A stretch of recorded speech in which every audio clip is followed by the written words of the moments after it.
สบายดีพี่น้องมัดสุขุสุคนหลังจากที่ป้อนข้าวน้องออโต้แล้วเรียบร้อยพี่น้องเอ้ยกาสิมาเฮ็ดกวนหมักม่วงเด้อพี่น้องเดินหน่วยได้งามๆต้นก็สิเลือกไว้พี่น้องเลือกไว้กินเนาะพี่น้องแต่ว่าเวลามันตกมาเห็นบ่มันเน่ามันนั่นน่ะมันซ้ำมันแบบนี้ก็คือจะมาเฮ็ดกวนหมักม่วงพี่น้องเอ้ยจะกวนหมักม่วงไว้กินบางทีก็เสียดหมักม่วงแพงพี่น้อง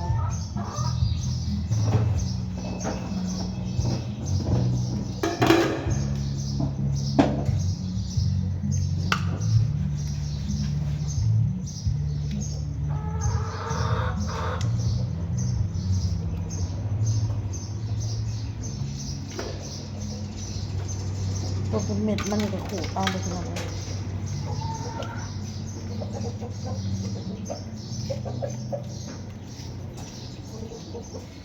มือว่างแล้วรอดแล้วพี่น้อง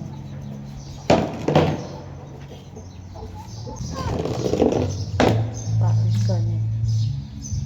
จะทำหมักม่วงกวน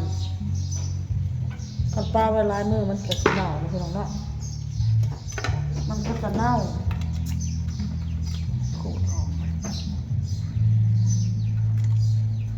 จะมันถึงตรงนี้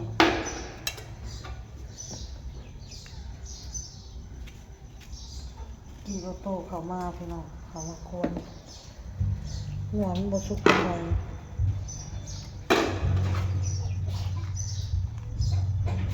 พี่น้องคลิปนี้กะ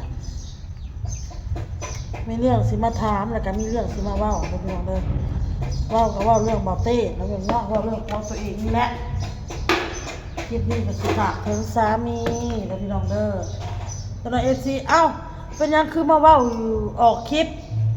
เป็นยังคือบอกคุยกันผัวเมียเป็นยังบ่ลงกันเฮาคุยกันแล้วพี่น้องเอ้ยเฮาล้มกันแล้วล้มกันเว้ากันนะมันก็มีแต่สิผิดกันซื่อๆพี่น้องเอ้ยนี่แต่ก็สิเว้าสิผิดกันน้องพี่น้องเรื่องการเที่ยวมาเงินมาซานถามว่าอ้นก็อยากให้ผัวเที่ยวมาบ่อยากให้เที่ยวน้องพี่น้องเนาะสำหรับอ้นน่ะในมุมมองของอ้นน่ะมันคือแบบคือบ่หักผัวเลยคือบ่แคร์ผัวเลยคือบ่มันบ่แม่นพี่น้องเรื่องหักมันก็หักแพงถึงผัวเมียเฮาสิมีเถียงกันมีแบบเขาเนี่ยผิดกันเนาะพี่น้องเนาะถึงผัวเมียเฮาสิผิดกันกะขึ้นชื่อว่าคำว่าผัวเมียมันก็ยังมีข้อดีนะมันก็ยังมีแบบยามดีก็ดีนี่นะยามผิดก็ผิดพี่น้องมันคุยกันบ่ได้พี่น้องคุยกันแล้วมันก็ผิดกันคลิปนี้กันว่าบ่เต้เขามาพังกะเขามาเบิ่งกะมาพังเอาบ่แม่นว่าลูกเมียบ่หักบ่แม่นว่าลูกเมียบ่แพงเจ้าเด้อเขาสิบอกเด้อนึ่งมาคือคอยเว้าแล้วเที่ยวมามันเปลืองมันสิ้นเปลืองนี่ก็เพิ่นก็เว้าว่าประมาณ 4-5 มื้อเพิ่นสิออกมาในช่วงระยะเวลานี้นะพี่น้องเลยอยากให้ผัวพังความเฮานี่แหละ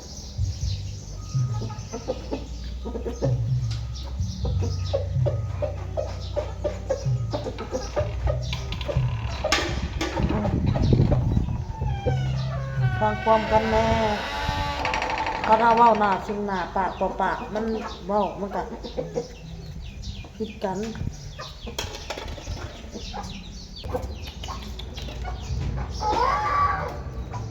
บางทีก็สิไปเก็บไม้พี่น้อง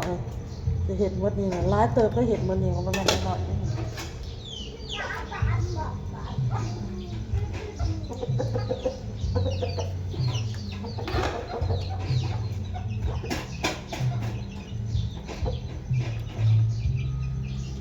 มันเลยทุกคนพี่น้อง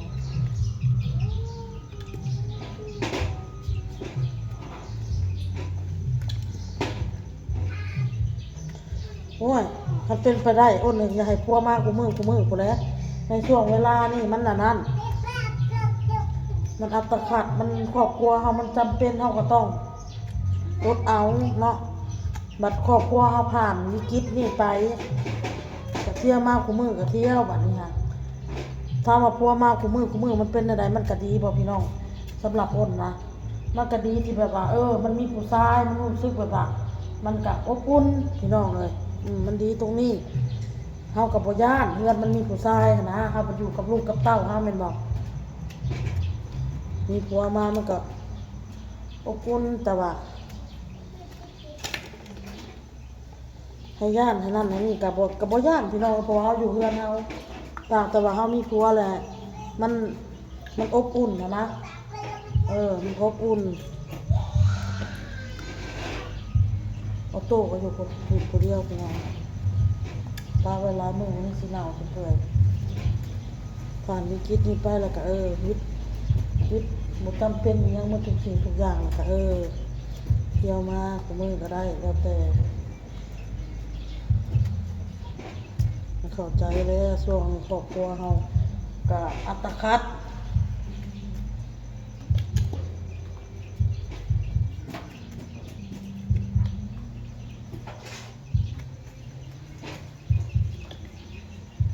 เข้าใจกันแล้วว่าพ่อเมียลมกันครับเจ้ากับบ่ฟังข่อยคิดฮอดลูกคิดฮอดเมียกะอดเอาโทรเอาคิดฮอดลูกอ้นก็ส่งคลิปลูกไปให้เบิ่งเลยลูกเต้ากะมันก็มีเจ็บบ้างแหละให้อยู่กับเมียบ่ให้มันเจ็บบ่ให้มันเป็นหยังเลยมันกับบ่แม่นอยู่กับตัวเองด้วยกับมันพลาดด้วยกับให้ลูกเจ็บด้วยกับอยู่กับตัวเองกันนะแม่นบอกพี่น้อง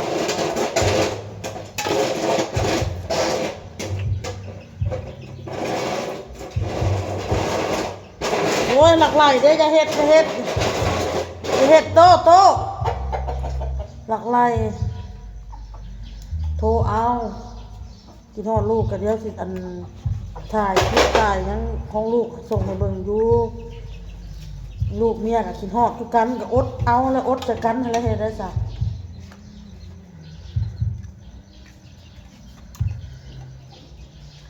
เฮ็ดได้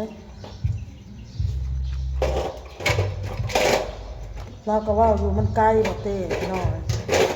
ไกลครอบครัวอย่าเฮ็ดลูกมันหลักไหลอย่ามันหลักไหลนี่หว่าอย่าเฮ็ด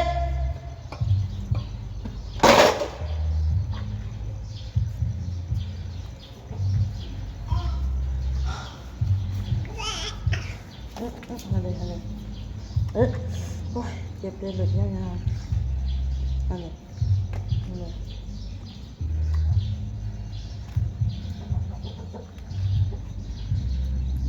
ลูกเมียกันบ่อยากให้มาอะไรบ่แม่นบ่อยากให้มาเพราะนั้นมันเที่ยวเปลืองเงินเปลืองคำเที่ยวบัด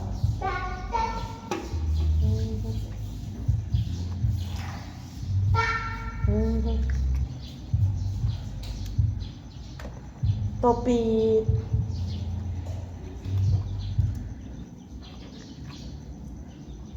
อ้นว่าสิเฮ็ดใส่แต่กะทิคือบ่เท่าหวานพี่น้องคือบ่ใส่น้ำตาลโทรหาเมื่อกี้ว่าใส่น้ำตาลน้ำคันกวนนะก็เท่าหวานแล้วเฮ็ดมะม่วงแผ่นบ่เฮ็ดลูกบ่เอาอุ้ยจับแจ้นะคะจับแจ้นะคะจับแจ้มันมานำคนขี้ดื้อจับแจ้มันมานำคนโมนอนจับแจ้มันมานำคนขี้งอนตัวนี้อาบน้ำให้พี่น้องอ้นก็สิอาบคือกันเฮ็ดอันแล้วก่อนเนาะแล้วมันทุกสิ่งทุกอย่างก็สิอาบน้ำพี่น้องเลย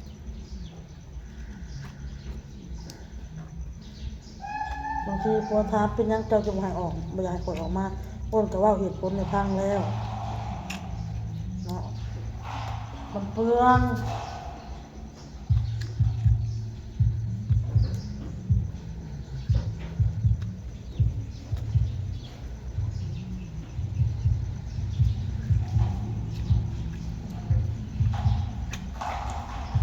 พ่อแม่ล่ะต้องเข้าใจกันและกันนะ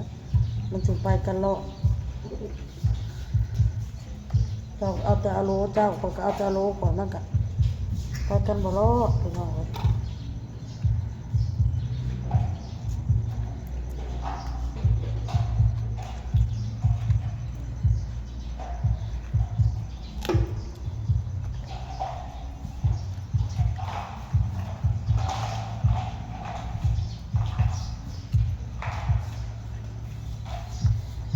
มื้อเช้านี่ก็ไปส่งน้องออโต้รับ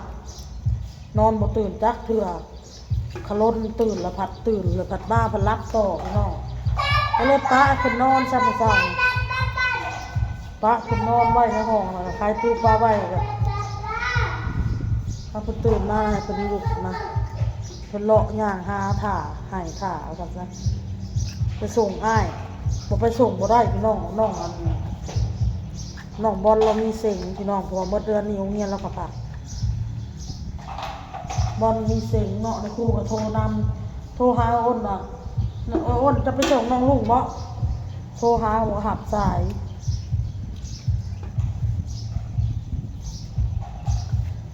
ส่งข้อความเสียงก็บ่ตอบเนาะโทรหาน้องนัดโทรหาพวันก็บ่หับสายโทรหาแม่น้อยก็บ่หับสายอยากให้เพิ่นไปกับน้องนัดพี่น้องเลยเพราะว่ามึงมีใครอยู่ออโต้อ้นกับปะเลยมื้อเช้านี่ปะเพิ่นอยู่เพื่อนผู้เดียวนอนผู้เดียวแล้วก็แล่นไปส่งน้องบอลใครแต่พาไปอ้นขับรถไวขนาดเลยพี่น้องเลยรถใหญ่รถยังแซงแล้วโตนคุมไปเลยฟ้าวไปฟ้าวมาฮอดใครแต่ยังบ่ตื่นพี่น้องเลยเห็นนอนคุดของจ้องอยู่ออโต้นั่นแหละพี่น้องนี่ก็ฝากถึงเบาเต้พี่น้องเลยท่านว่าเขามาเบิ่งคลิปก็อยากให้เข้าใจลูกเมียช่วงนี้ครอบครัวมันเฮาอัตคัด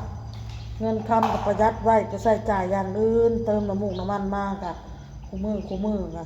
เดือนนึง2,500เลยค่าน้ำมันลดโตไปเฮ็ดเวียกเดือนนึง6,000 7,000 6,000ลดเอาวิทย์ช่วงนี้ไปมันก็สบายแล้วก็เที่ยว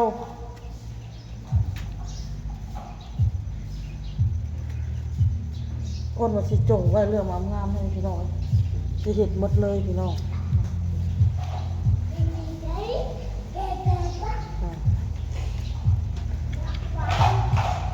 หมดเลย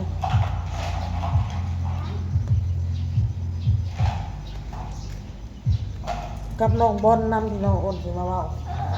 อ้นบ่ฮู้ว่าเราเป็นอย่างน้องบอลเราลืมแล้วหมักลืมพี่น้องแต่อ้นน่ะบ่อยากตีนะพี่น้องบ่อยากตีลูกพี่น้องยันลูกใหญ่มากยันลูกคิดซะโอ้ยตอนยังน้อยตีแต่เฮาแบบนี้นะอ้นน่ะคิดได้พี่น้องคิดกับน้องบอลลายพี่น้องกับออโต้ค่ะเบิ่งหมดแดงไผกินตีนน่ะจนว่าบ่มีฮอดกันล้างตีนจนแดงนะคิดพามืออ้นอีกอ้นตีจับอ้นบ่คิดพี่น้องว่าน้องออโต้สิมาเครียดแม่นะใหญ่มาก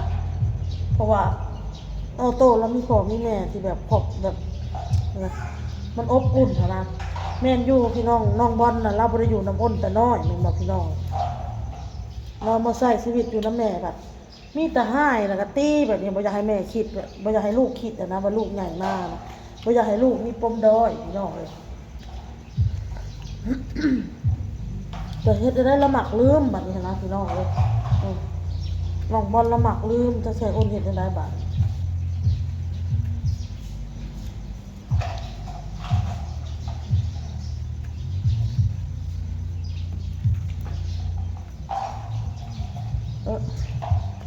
หมูหมองเรืองเอาไว้หมูหมองเรือง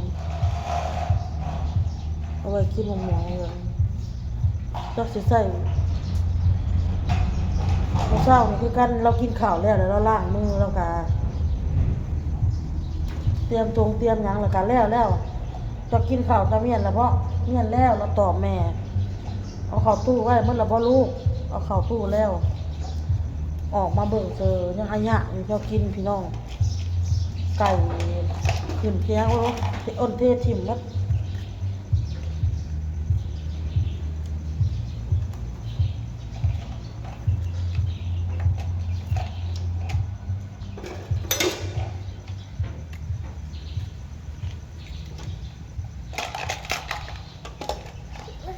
มาแง่ทางหลังขอโทษโอ้ย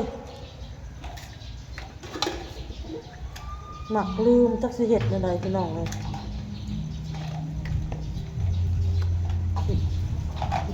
ลายนำหนองบอลย่านเรามีปมใหญ่คิดย่านเราคิดแม่บ่หักบ่แพงเราคิดหลายอย่างเลยพี่น้องเลย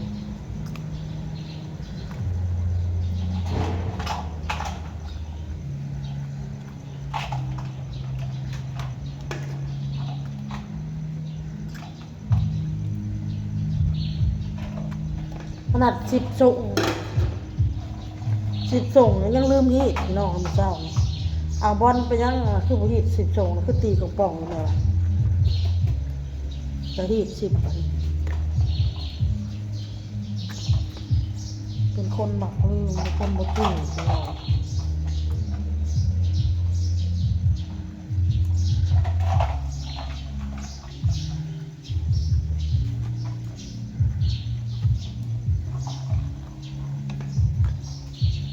พี่น้องคลิปนี้อ้นกับศิลาไปก่อนพี่น้องเพื่ออ้นเปิดเพลง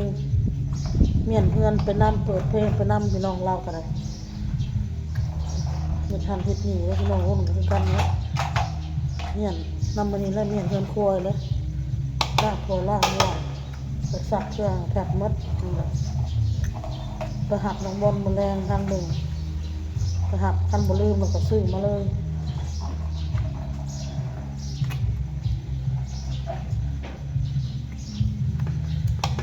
โอเคพี่น้องไปก่อนเด้อพี่น้องเลยคลิปนี้กับบ่มีหยังนั่นแหละอยากมาเว้าเรื่องน้องบอลแน่พี่น้องเราเป็นคนหมักลืมเราบ่จืดจักหน่อยเลยพี่น้องเลยจักเสร็จจังไหนเนาะเรื่องราวกับพี่น้องเลยแต่อ้นบ่อยากตีลูกพี่น้องบ่อยากย่านลูกคิดแต่แนวแบบบ่ดีกับแม่นะคิดจะว่าบ่อยากให้เราไปมีปมว่าอยู่กับแม่ก็มีแต่ให้แต่ตีแบบนี้มีแต่แบบเฮาบอกเอาเวลาอ้นให้ลูกรู้ว่าอ้นบอกความเป็นให้จะเลิกความบอกจะเลิกอ้นสิว่าคำนี้เสมอ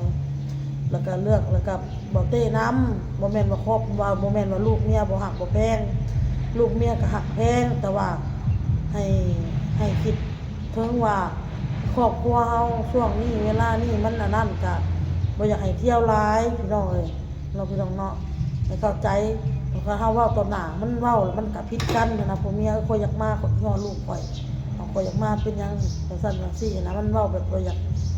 คิดฮู้กันมากับแบบมันจะปะทะกันนะตัวเนาะนี่จะว่าให้เข้าใจลูกเมียแน่นะพี่น้องเลยแต่ว่าเขามีภาระในทุกสิ่งทุกอย่างแล้วก็อยากเที่ยวมากกว่ามือกับมือหรือว่าอยากออกจากหันมาหาเห็ดอยู่เซโนเฮานี่ก็มาแล้วแต่ผัวเราพี่น้องโอเคคลิปนี้จ้ะไปก่อนพี่น้องพอกับคลิปหน้าจ้าพี่น้องสบายดีพี่น้องบายสบายดีพี่น้องมัดสุขุสุคนหลังจากที่ป้อนข้าวน้องออโต้แล้วเรียบร้อยพี่น้องเอ้ยกาสิมาเฮ็ด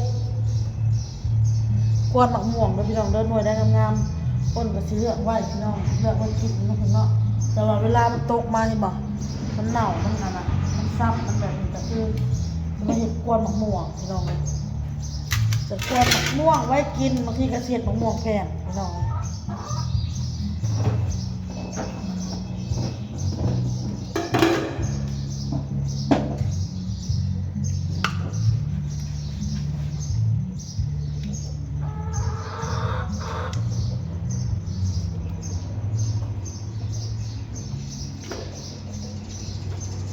ตัวเป็นเม็ดมันก็ขูดเอาไปทีละ